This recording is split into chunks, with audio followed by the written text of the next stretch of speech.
आज हम महाशिवरात्रि क्यों मनाई जाती है, इसके बारे में जानेंगे। तो चलिए शुरू करते हैं। एक समय की बात है, ब्रह्मा नाम के एक बुद्धिमान देवता थे। उनका दक्ष नाम का एक पुत्र था। जब दक्ष सभी लोगों के राजा बन गए तो उन्होंने यज्ञ नामक एक बड़े समारोह की योजना बनाई। उन्होंने तीनों लोकों से सभी को आमंत्रित किया, लेकिन उन्होंने भगवान शिव को आमंत्रित नहीं किया। भगवान शिव दक्ष के दामाद थे, क्योंकि उनका विवाह दक्ष की पुत्री सती से हुआ था। लेकिन दक्ष को शिव का सरल और लापरवाह जीवन शैली पसंद नहीं आया। जब सती को अपने पिता के यज्ञ के बारे में पता चला तो वह जाना चाहती थी, लेकिन शिव बिना निमंत्रण के नहीं जाना चाहते थे। अतः सती अकेली चली गई। जब वह पहुंची तो उसने लोगों को शिव के बारे में बुरी बातें करते सुना। उसके पिता भी नहीं रुके। सती ने अपने पिता को समझाने की कोशिश की, लेकिन दक्ष नहीं माने। सती को बहुत दुख हुआ और क्रोध आया।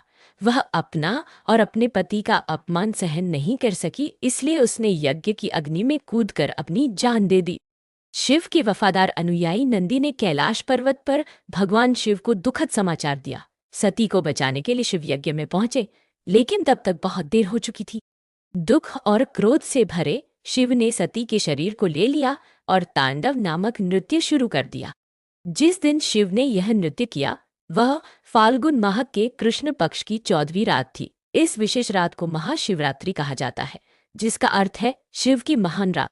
धर्म ग्रंथों के अनुसार प्रत्येक सोमवार शिव पूजा के लिए उत्तम है और प्रत्येक माह की 14वीं रात्रि को शिवरात्रि भी कहा जाता है, लेकिन फाल्गुन माह की शिवरात्रि सबसे खास होती है। पवित्र ग्रंथ शिव पुराण में कहा गया है कि इसी रात शिव और पार्वती का विवाह हुआ था। इसका अर्थ है शिव और शक्ति या पुरुष और प्रकृति का मिलन। दूसरी मान्यता यह है कि इसी दिन ब्रह्मांड की रचना हुई थी।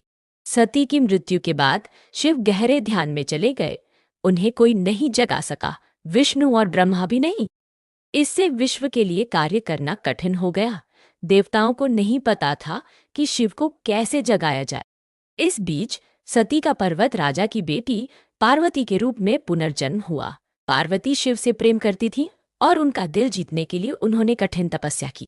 सबसे पहले शिव ने उन्हें रुकने के लिए कहा, लेकिन अन्य देवताओं की मदद से पार्वती ने अंततः शिव का प्यार जीत लिया। फाल्गुन की उसी खास रात को एक भव्य समारोह में उनकी शादी हुई। यही कारण है कि लड़कियां उनके जैसा अच्छा पति पाने के लिए महाशिवरात्रि पर शिव की पूजा करती। महाशिवरात्रि सिर्फ लड़कियों के लिए नहीं है। इसे मनाने वाला पहला व्यक्ति एक आदमी, एक शिकारी था। यह कथा स्वयं शिवजी ने कही।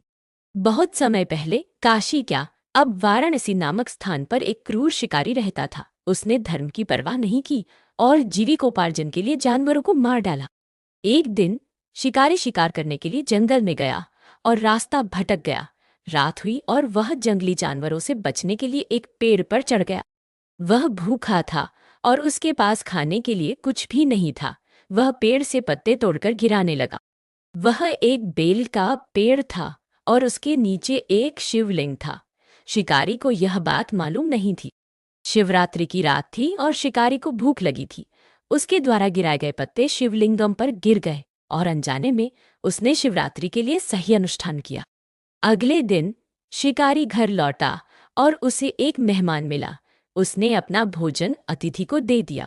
बाद में जब शिकारी की मृत्यु हो गई तो शिव और यम, मृत्यु के देवता, दोनों के दूत उसके पास आए। उन्होंने इस बात पर बहस की कि उसे कौन ले जाए। अंततः यम स्वयं विवाद सुलझाने आए। जब उसने कहानी सुनी तो वह शिव के दूतों से सहमत हो गया। ऐसा कहा जाता है कि जो कोई भी शिवरात्रि का विधिपूर्वक व्रत करता है वह स्वर्ग जाता है और उसे यमलोक में नहीं जाना पड़ता है। यही कारण है कि लोग हजारों वर्षों से शिवरात्रि मनाते आ रहे हैं।